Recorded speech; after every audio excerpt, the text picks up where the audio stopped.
এখন দুই চোখ দিয়ে তাকায় দেখতেছে আমাদের দাদা নানার দিকে, মসজিদের ইমামের দিকে, বড় বড় আলেমের দিকে, বিশাল বড় মাদ্রাসার দায়িত্বশীলদের দিকে। তাদের গোলামি দেখার পর আল্লাহর রাসূলের ওইটা এখন আর খুব একটা অসুবিধা হয় না মানতে, আয়নার মতো ক্লিয়ার হয়ে গেছে। এই জমিনে এখনো পর্যন্ত আকীদার যুদ্ধের চাইতে বড় যুদ্ধ নাই একটা টুপিওয়ালার কাছে, মনে রাখবেন। আকীদার যুদ্ধের চাইতে বড় যুদ্ধ পৃথিবীতে নেই।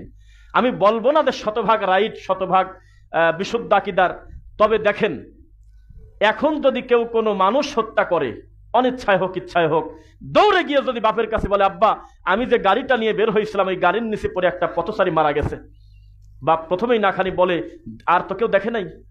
যদি বলে যে না আশেপাশে কেউ ছিল না এজন্য আমি তাড়াহুড়া করে চলে আসলাম, বাপ তাড়াতাড়ি নানার বাড়িতে পাঠিয়ে দিয়ে না খানি বলে তুই আজ 3 দিন বাড়িতেই নাই, যা। সহজে স্বীকার করবে না কোনো সিসিটিভি ফুটেজ না থাকলে তার ছেলেই মারছে।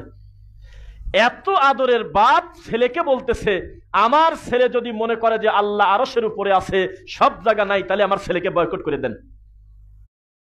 বাংলাদেশের সর্ববৃহৎ সেতু কোনটি? পদ্মা সেতু। দেখেন এই সহজ কুইজের উত্তর দিয়ে কিন্তু আমি 200 টাকা কিন্তু জিতে গেলাম। তাহলে আমার ছেলেকে বয়কট করে দেন। বাপ বেটা দুইজনই আলেম। আকীদার যুদ্ধ কাকে বলে? ছেলে বলতেছে পীর মুরিদের নীতি কোরআন সুন্নাহর নীতি না, এটা একটা শিরকি নীতি। ইল্লাল্লাহ জিকির করা এটা নাস্তিকদের কাজ, এটা কোনো সুন্নাহ সম্মত জিকির না। এতটুকুন অপরাধ তার আলেম বাপটা মানতে না পেরে বলতেছে আমার ছেলেকে আপনারা বয়কট করে দেন।